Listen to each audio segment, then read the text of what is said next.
historical guilt almost, which is a difficult one because I wasn't there in the 60s. I wasn't putting knots around anyone's neck, but you do think, oh crikey, that was a bit of a bad history, and so I think it is very important to respect if you go to another country, either to live or on a holiday. Take nothing but photos and leave nothing but footsteps. And be respectful. If they've got a history of nationalism and being very proud, then that's it. If you don't like that, don't go there. And if people want to speak Welsh in the pub, or any other language as they may, then you're in that country. And if you don't like it, you learn the language. And I studied Welsh briefly last year. It's a fantastic language to get stuck into. It's not as tricky as everyone makes out. All the sort of the stereotypes you may hear in sort of comedy programmes of it being lots of and funny sounding pronunciations of letters because it's a different alphabet as well. It is very enjoyable to get into, and there's someone who speaks what once could be fluent German, what now could be more beer garden German. Learning another language and speaking another language with other people is fantastic. So yeah, I'm very proud to be an Englishman, but I'm very proud to live in Wales and contribute to Wales. So almost sort of like a quasi, almost like an Anglo-Indian in the Raj a few hundred years ago. I'm almost like an Anglo-Welshman in my time over here in Wales. But yeah, it's an interesting one. The Welsh history, I'm looking to get some books on the last 50, 60 years of Welsh history, because there was a very strong independence movement in Wales, and there were sort of guerrilla attacks. So you may be familiar with, in Northern Ireland, there was the Provisional IRA and the original IRA, which spawned the Provisionals, and they're sort of their terrorist campaign to free Northern Ireland. And there was something quasi-similar in Wales. So have you guys seen The Crown? Yes, yeah. Are you talking about the episode with the investiture, where he's in North Wales? Yeah. Where Prince Charles goes to North Wales because he's obviously the Prince of Wales, so he goes to learn some Welsh, doesn't he, and do a speech in Wales, right? Yeah. That's it. Well, interestingly, on the day that he got invested and the royal yacht pulls up and they all got off it and they went to port, there was actually a bomb, I understand, underneath the gangway. Wow. Going from the royal yacht to the castle, or there were some people who were hoping to set one up there, I seem to remember. And it didn't quite go to plan. I think there was a bomb under that walkway that didn't quite work and later got found. And then there was some people who set it. They scored what was known as an own goal in the armed forces, where they accidentally blow themselves up in the setting up of a device. So yeah, and that was only 60 years ago. Yeah. So it's the interesting Welsh history and independence and strives to gain their sort of their self belief through various struggles. Is an interesting one. It certainly is very good because we don't learn much about Wales and its history, and it is a fantastic and very interesting history, of which I'm only starting to begin to learn, and I look forward to learning much about it in future. So yeah, it's you've got to be careful on Six Nations. Six Nations time. You you stay in that night. I told you about the one time. I think it might have actually been the World Cup. World Cup or Six Nations. Anyway, rugby was going on, and obviously because I live in southwest London, like everyone is like an English, an England fan because we're so close to Twickenham and all this. And on rugby days, like there's just thousands of people turning up at the station. And I think on that particular occasion we'd lost to Wales. Right, and we're all like ploughing off the train in my like hometown, and there's just like hundreds of us like going slowly from the train up the stairs up into the concourse of the station. And there's this one big, massive, bald Welsh guy, clearly Welsh. He's red in the face. He's got a red jersey on, Welsh thing, and everyone's silent. Everyone's really bummed out because they've just been hammered by Wales. And he's just going, rugby, where's rugby, like this all the way up the stairs, and he's surrounded by Englishmen, and I'm thinking, no one's going to say a word. No, Sure enough, they don't. All the way up the top, he's so loud as well. Rugby, and if that was the case somewhere over here, that chap would potentially get lynched. Yeah, definitely. I was thinking, God, we're only about 5 miles from Twickers. Like, no one's saying a word. Oh man, it's one of those things. Yeah, rugby is the big one.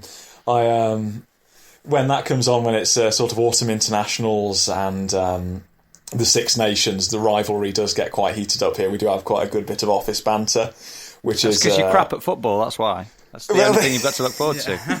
No cricket, no football. What else have you got? Well, this is it, and but naturally, when England win, as they did quite recently, I don't know if you know that they did win. One does go into the office the next day, and it's a case of sort of, did you see the rugby? Yeah. Anybody else see the rugby? Anybody? No rugby. Anyone at all? No. Bang. But it's a good one. It's a good one. Nice. So I have a quick question actually. Do you feel in the years that you've been in Wales, do you feel there maybe is a bit more of a rise to the sort of nationalism and maybe what seeing obviously the Scottish independence movement ramping up again? Do you feel there's possibly more of a Welsh movement now thinking about it in the future, possibly? Or are they relatively content? Oh, I mean, obviously not content, but are they relatively happy in the Union? And is that not really something in the near future? I think there's always a yearn for freedom, in inverted commas. What that means in a 21st century sort of globalised situation where it's power blocks of the European Union, the United Kingdom, that's a very difficult thing to answer.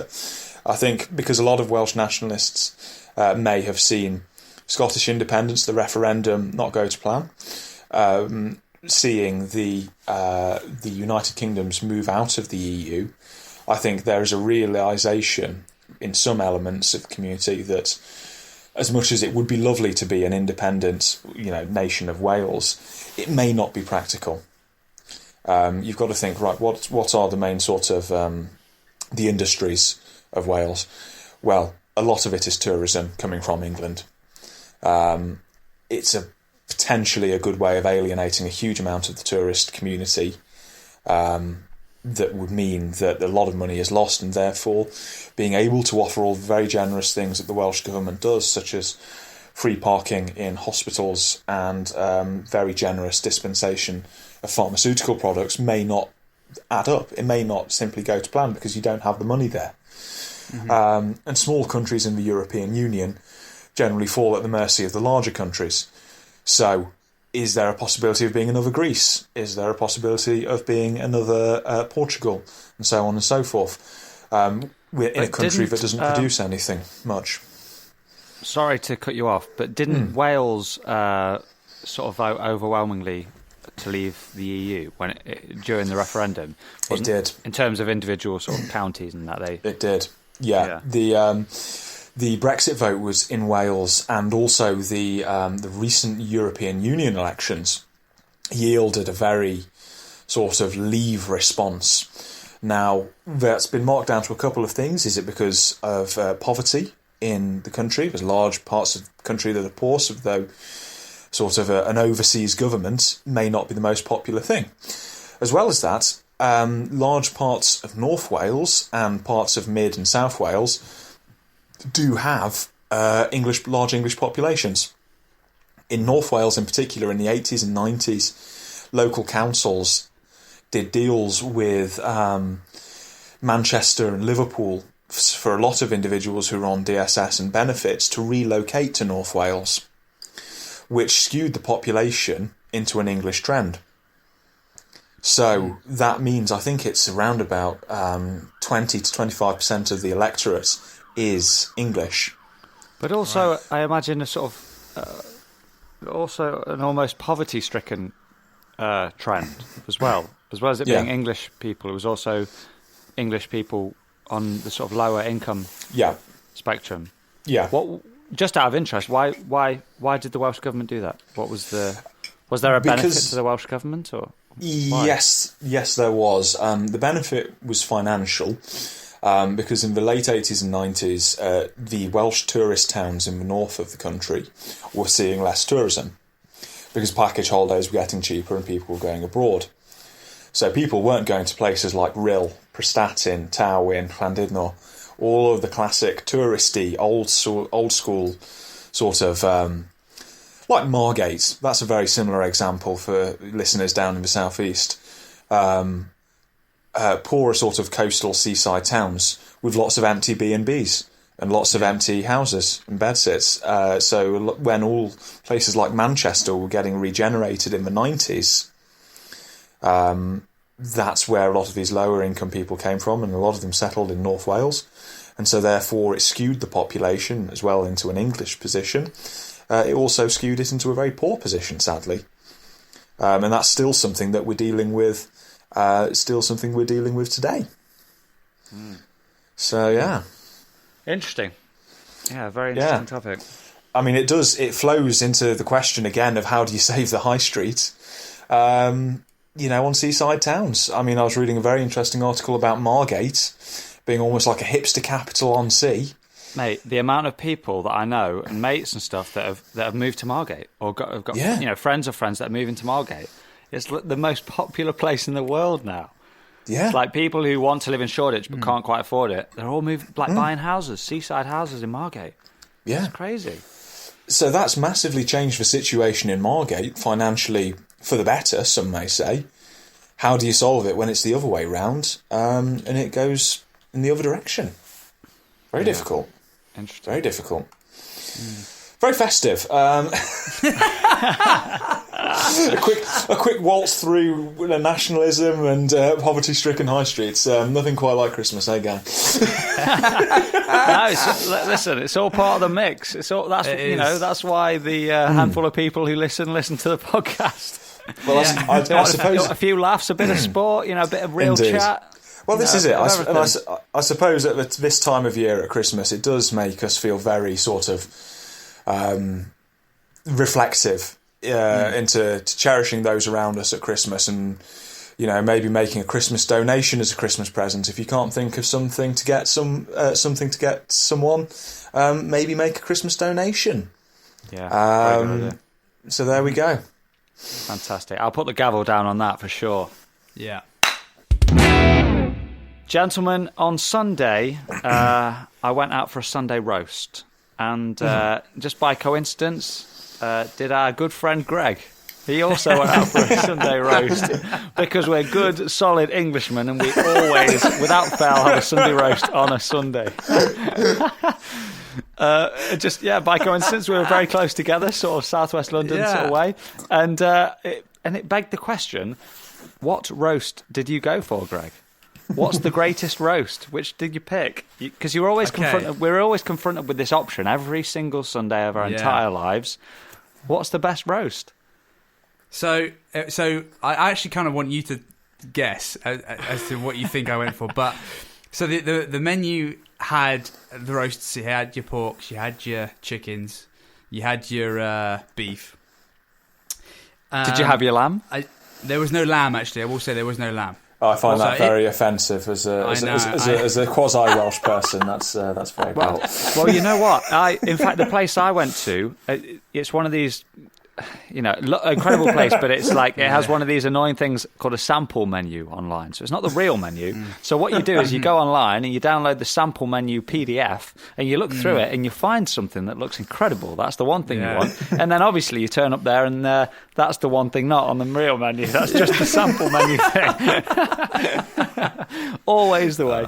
But and the thing I was in the mood for. I couldn't. It was a bit of a toss-up between pork and lamb, and I thought, oh, actually, no, lamb would be fantastic. Yeah, I don't often cook lamb at home, so I'll go lamb. Right, got that, and obviously lamb wasn't on the menu. But that's interesting. You say that it wasn't on yours either, so maybe it's a seasonal thing. Well, obviously, because spring lambs, that's when they're all born, right? So then, So yeah, That makes maybe sense. it's just a seasonal thing. But listen, if